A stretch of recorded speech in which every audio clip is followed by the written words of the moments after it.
Buen día chicos, ¿cómo están? En esta oportunidad vamos a desarrollar lo que es la presión arterial. ¿Sí? Bien, como objetivo planteé que ustedes puedan ser capaces de conocer la presión arterial, interpretar los valores que arroja la medición de la presión arterial y poder elaborar un correcto proceso enfermero en relación a la presión arterial. Bien, como primer pregunta, nos preguntamos qué es la presión arterial, ¿sí? ¿En qué consiste esto? Y a modo de definición les puse que es la fuerza que imprime la sangre impulsada por el corazón sobre las paredes arteriales y que permite la circulación por todo el árbol arterial, venciendo la resistencia periférica. Su valor está determinado por la presión generada por la contracción ventricular, hablando a nivel del corazón, y la resistencia opuesta por la sangre que se encuentra en el sistema circulatorio. Es decir, que la presión en el interior del circuito arterial es directamente proporcional al volumen minuto expulsado por el corazón. Y es lo que nosotros captamos por medio de la medición, lo cual nos arroja un valor. Bien, la fisiología de la presión arterial. La presión arterial es consecuencia de la interacción que existe entre estos cuatro factores. Uno es el gasto cardíaco, otro es la resistencia periférica, el volumen sanguíneo, la viscosidad sanguínea y la elasticidad de las venas. Cuando hablamos de gasto cardíaco, decimos que es el volumen de sangre bombeada a las arterias por el corazón. Cuando el volumen aumenta en un espacio cerrado, como un vaso sanguíneo, la presión en ese espacio aumenta. Así, a medida que el gasto cardíaco aumenta, más sangre es bombeado contra las paredes arteriales. Este gasto cardíaco puede modificarse o puede aumentar cuando una persona presenta fiebre, ejercicio, cuando hace algún esfuerzo físico o hay alguna modificación a nivel interno. Cuando hablamos de resistencia periférica, lo que estamos hablando es de que la sangre circula a través de una red arterial, ¿sí? O sea, la sangre circula a través de vasos sanguíneos, que pueden ser arterias, arteriolas, capilares, venas, vénulas, etc. Las arterias y las arteriolas están rodeadas de músculo liso que se contraen o se relajan para cambiar el tamaño de la luz del vaso, ¿sí? Pueden aumentar o pueden achicarse. El tamaño de las arteriolas y venas cambian para ajustar el flujo sanguíneo a las necesidades de tejidos locales, ¿sí? Según la necesidad, es el tamaño o el lumen del vaso sanguíneo que va a adaptarse. Cuando hablamos de volumen sanguíneo, el volumen de sangre circulante del sistema vascular afecta la tensión arterial. Y la mayoría de los adultos tenemos aproximadamente 5.000 mililitros de sangre circulando. Normalmente el volumen sanguíneo permanece constante. Obviamente puede haber situaciones que lo modifiquen. Si el volumen aumenta, ejerce más presión contra las paredes arteriales, ¿sí? Por ejemplo, una perfusión rápida encontrada de líquido eleva la tensión arterial. La viscosidad, cuando hablamos de viscosidad, hacemos referencia a la densidad, ¿sí? Que también afecta la fluidez de la sangre a través de los vasos sanguíneos, ¿sí? El hematocrito o porcentaje de glóbulos rojos en la sangre determina la viscosidad. Cuando el hematocrito aumenta, la sangre fluye lentamente y la tensión arterial tiende también a aumentar. Cuando hablamos de elasticidad, normalmente las paredes de una arteria son elásticas, ¿sí? No son rígidas y se distienden con facilidad. A medida que la presión dentro de las arterias aumenta, el diámetro de las paredes de los vasos aumenta para acomodarse a los cambios de presión. La extensión de las arterias evita grandes fluctuaciones de la presión arterial. En ciertas enfermedades esto puede cambiar y puede verse afectado. Bien, la presión arterial consiste de dos parámetros que son la presión arterial sistólica y la presión arterial diastólica, ¿sí? Que obviamente resultan de la contracción de del ventrículo. La presión sistólica máxima resulta de la contracción de los ventrículos y la presión diastólica, que es la mínima, ¿sí? Que es la presión de los ventrículos en reposo. Cuando los ventrículos se relajan, es decir, la sangre permanece en las arterias ejerciendo una presión mínima. La sangre fluye a través del sistema circulatorio debido a los cambios de presión, se mueve de una zona de mayor presión a una zona de menor presión.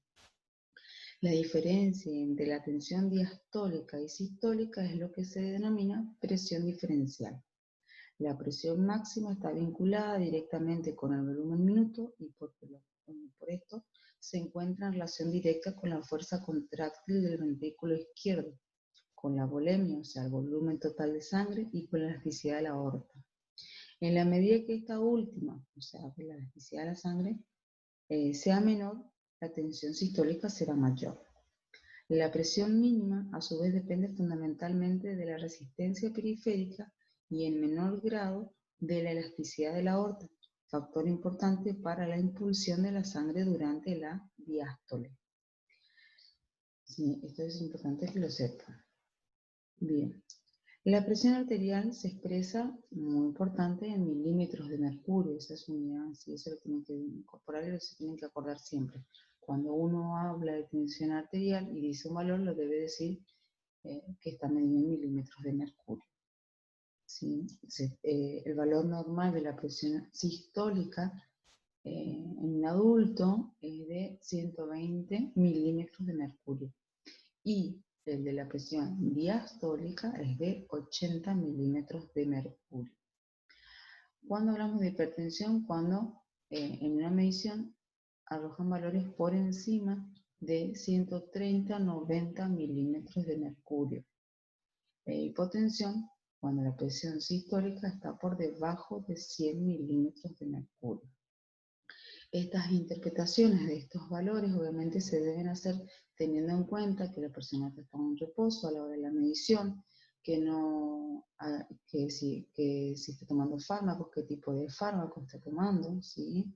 si está pasando por un proceso patológico, si hizo un esfuerzo físico, etc. Hay que tener en cuenta toda esa serie de detalles a la hora de hacer la medición y poder hacer la interpretación correcta de los valores que nos arroja cuando medimos la tensión arterial. ¿Sí? Eso es importante saberlo, tener en cuenta el contexto en el cual se está midiendo. ¿Sí? Por supuesto, si yo le mido la tensión arterial a una persona que acaba de subir una escalera, probablemente los valores que me arroje sean elevados. ¿Sí? Y yo hago una interpretación de que mi paciente está hipertenso. Y en realidad mi paciente no está hipertenso, sino que mi paciente acaba de haber hecho un esfuerzo físico, lo cual el valor está elevado y tengo que tener en cuenta que a la hora de hacer una medición y que la medición sea correcta, es que la persona se encuentra en reposo, que haya reposado. Si después de subir la escalera, mínimamente que repose 5 minutos y luego hacer una medición para poder hacer una correcta interpretación del valor que me puede arrojar esto. Bien, la regulación de la tensión arterial.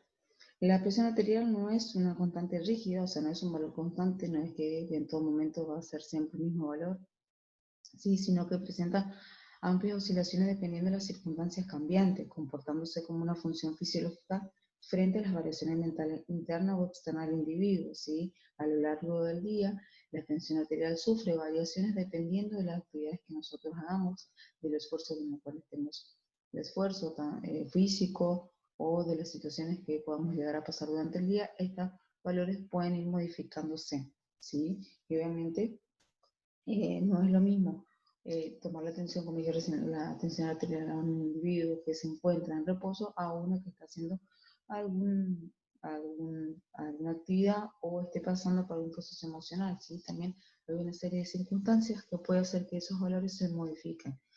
Entonces es importante tener en cuenta que es un valor que va oscilando durante el día de acuerdo a las situaciones internas o externas que estemos atravesando.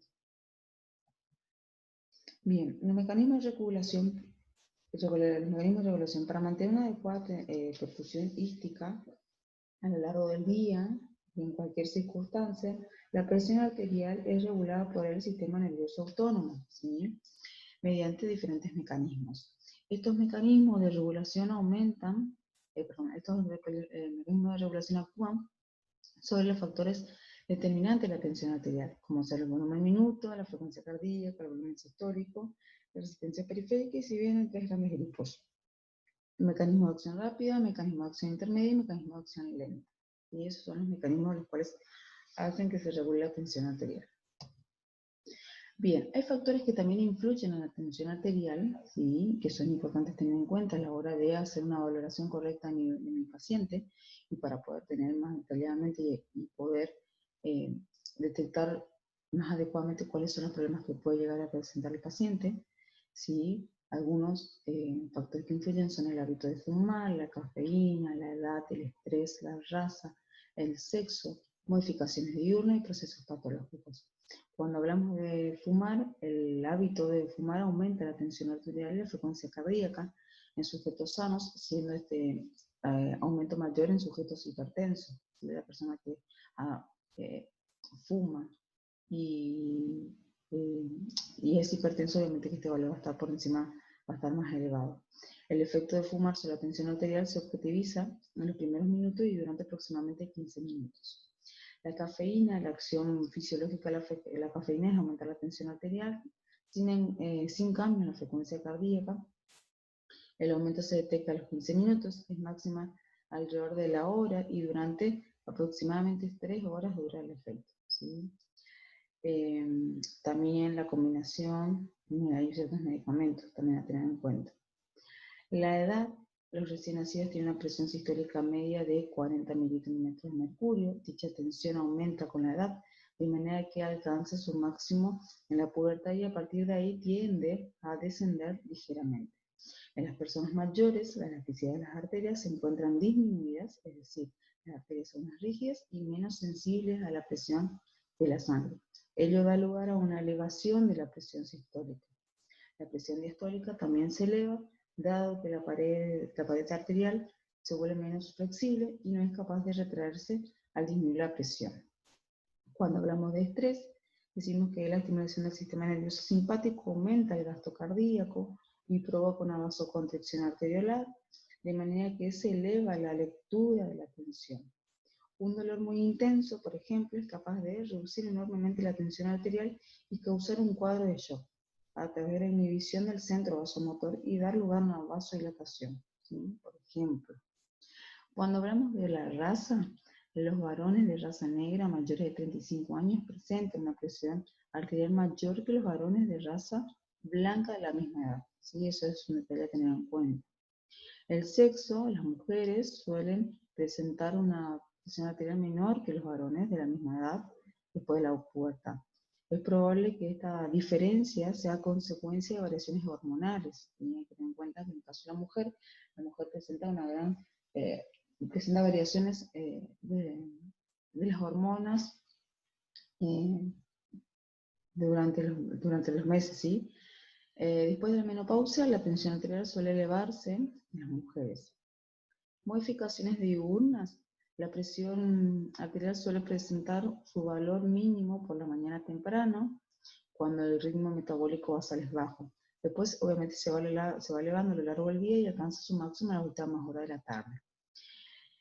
Y en los procesos patológicos, cualquier enfermedad que afecte el gasto cardíaco, la viscosidad de la sangre, la elasticidad arterial o todo ello presenta un efecto directo sobre la tensión arterial.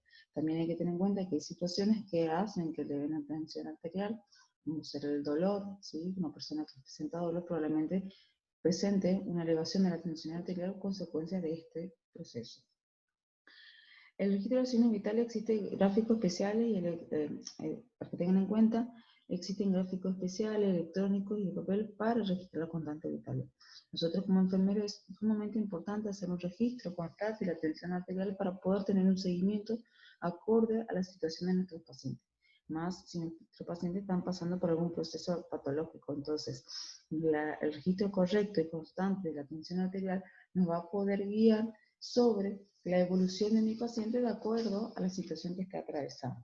Entonces es importante hacer un correcto registro de esta constante vital, sobre todo para poder hacer un seguimiento a lo largo del proceso que esté atravesando el paciente y obviamente poder ver qué intervenciones se deben hacer más adecuadamente.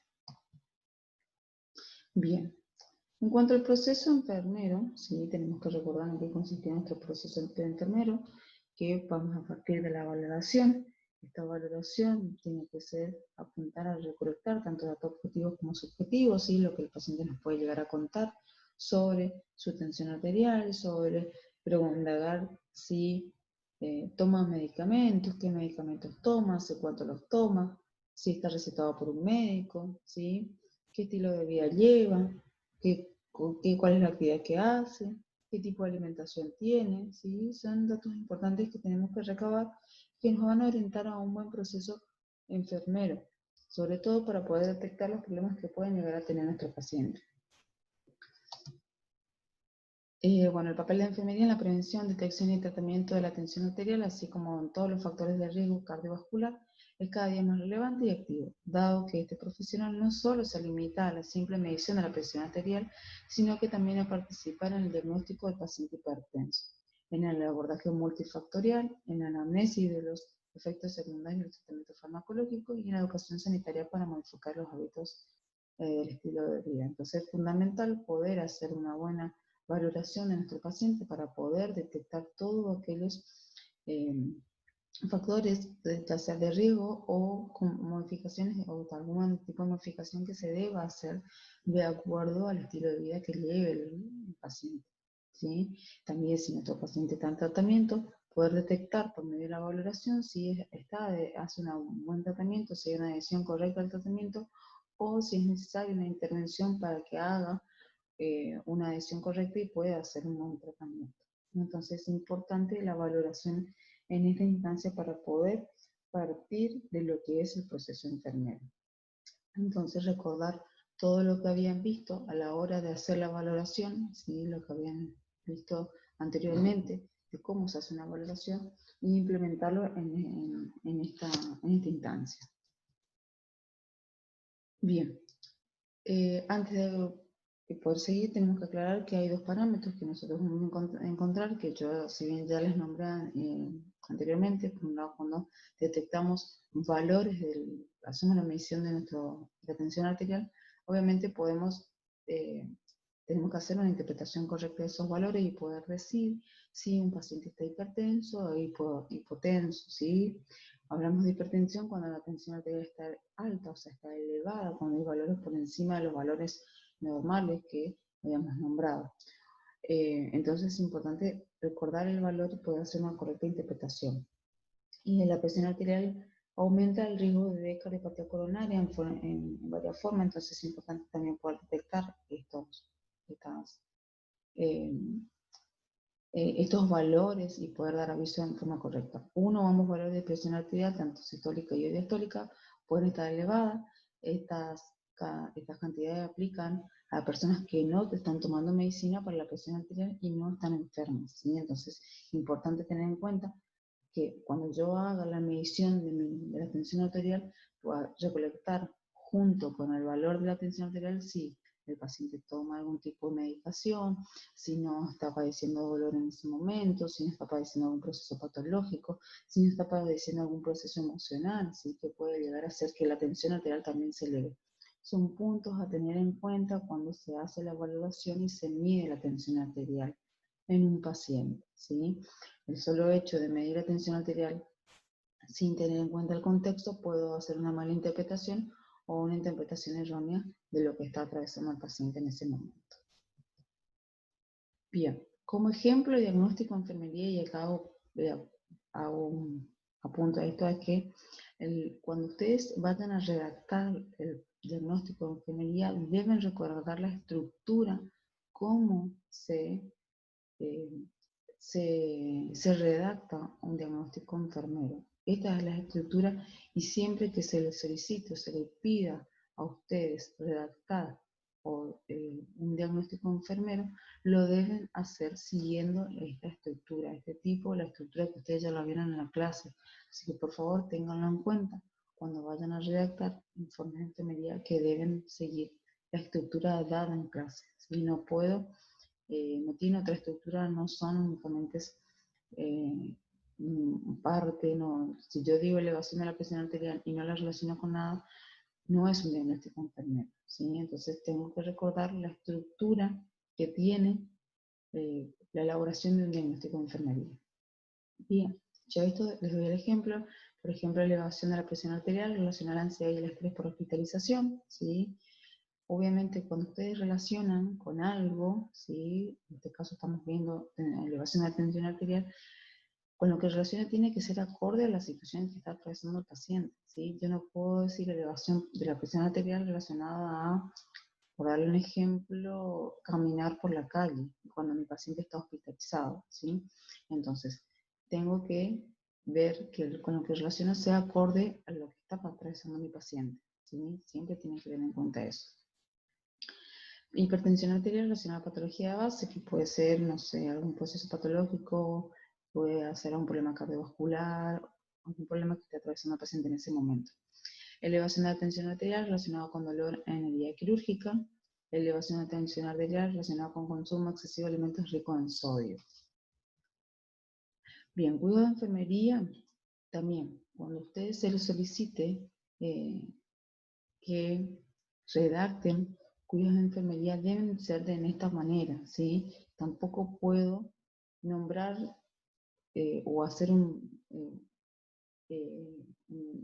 forma generalizada, escribir en forma generalizada una serie de cuidados. Los cuidados de enfermería siempre van apuntados al tipo de diagnóstico que yo redacté, ¿sí? Porque a eso apunta, a poder resolver el problema que está teniendo mi paciente. Entonces, los cuidados de enfermería deben ser teniendo en cuenta el diagnóstico que yo redacté y el problema que detecté en mi paciente, ¿sí? Control de signos vitales, obviamente el control de signos vitales, en especial la tensión arterial, mantener el reposo absoluto y con respaldo a 45 grados, llevar un balance hídrico y control estricto de diuresis, proporcionar una dieta hiposódica, si cuando una dieta hiposódica hablamos de una dieta baja en contenido de sodio, cuidado higiénico en la cama, que sea bañar, lavado de cabeza, higiene perineal, administración de medicamentos prescriptos, ¿sí? Ten en cuenta que siempre la medicación que nosotros podemos administrar es bajo indicación médica. Orientar a la familia sobre la patología y su tratamiento. Es importante también que la familia conozca sobre el proceso patológico que está atravesando el paciente y también que conozca si el paciente es hipertenso, en qué consiste, cómo lo pueden ayudar, ¿sí? Qué es necesario que sepan, cómo se trata, cuáles son los factores que afectan, ¿sí? Es importante que también la familia tome conocimiento del proceso, de lo que está atravesando su familiar y obviamente de la necesidad de que haya un acompañamiento por parte de la familia para que el paciente también haga adherencia al tratamiento de forma correcta y obviamente pueda solucionar sus problemas. Bien, lo otro también que vamos a ver, como dijimos, había dos tensiones arteriales que no podían arrojar.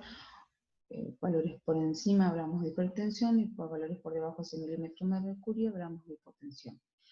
Y es una presión arterial por debajo de la normal, es decir, una lectura sistólica situada en una constante entre 85 y 110 milímetros de mercurio en un adulto cuya presión normal es mayor a esa cifra.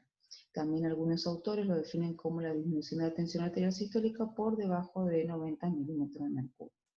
Yo, para hacer una interpretación correcta de estos valores y poder decir que mi paciente está hipotenso, obviamente también debo hacer una correcta lectura y una interpretación del contexto en el cual está atravesando mi paciente, ¿sí? Si yo sé que mi paciente toma medicación hipertensiva, obviamente voy a tener en cuenta eso a la hora de hacer la medición de la tensión arterial, ¿sí?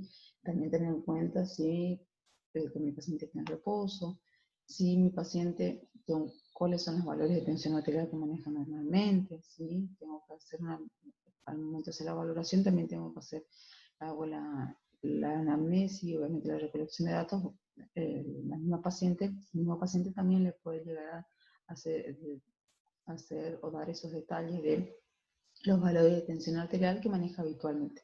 Obviamente yo como enfermero tengo que tenerlos en cuenta a la hora de hacer la valoración correcta y obviamente la interpretación correcta de los valores que me arroje cuando yo le controle la tensión arterial. Bien. También hay otro punto que tienen que tener en cuenta, que es la hipotensión ortostática, ¿sí? Que se puede llegar a dar en un paciente, y es una presión arterial por debajo de la normal, es decir, una lectura sistólica situada en forma constante entre 85 y 110, perdón, eso hablamos de hipotensión finalmente, en el adulto. cuando hablamos de hipotensión ortostática, es una presión arterial que cae cuando el paciente, al estar acostado, se sienta o se pone de pie de forma, intenta incorporarse. Suele deberse a una vasodilatación periférica en la que la sangre abandona los órganos centrales del cuerpo, sobre todo el encéfalo, y se desplaza a las periferias, haciendo que la persona pueda sentir un desvanecimiento. ¿Sí? Eso es hipotensión ortostática, ¿sí? El cambio de posición de estar acostado a incorporarse. ¿Sí? Eso tengan en cuenta, que se pueden llegar a presentar en las pacientes, o también pueden llegar, algunos pueden llegar a desvanecerse, otros pueden llegar a marearse, ¿sí? Por el cambio de posición. Bien, a la hora de valorar la hipotensión ortostática, se coloca al paciente en posición supina durante 10 minutos, se registra el pulso y la tensión arterial, se ayuda al paciente a sentarse o ponerse de pie lentamente, si se produce un desmayo se lo sostiene, se vuelve a medir el pulso y la tensión arterial en el mismo lugar que se hizo antes, se repite la medición del pulso y la presión después de 3 minutos y se registran los resultados. Siempre es importante que si yo voy a incorporar a un paciente, o voy a levantar a un paciente, o lo voy a sentar, que lo haga de forma lenta, ¿sí? Que lo ayude, que colabore en el momento de que mi paciente se sienta. Sobre todo si mi paciente necesita pararse, obviamente, primeramente que se sienta al borde de la cama, esperar unos minutos, esperar preguntarle si no se marea, si no siente náuseas, si no siente vómitos, ¿sí? Y luego a partir de ahí, recién parar al paciente lentamente para que esto no pase, o si llega a pasar, por lo menos este paciente no se caiga o poder sostenerlo, ¿sí? Eso es importante que lo tengan en cuenta. Bien, como diagnóstico de enfermería, hipotensión ortostática relacionada con reposo prolongado, sí, pues, también se debe, la hipotensión ortostática se presenta también mucho en pacientes que han estado mucho tiempo acostados, ¿sí? Y se incorporan y obviamente el reposo prolongado puede provocar esto. Hipotensión arterial relacionada con hemorragia, manifestado por palidez y taquifilia.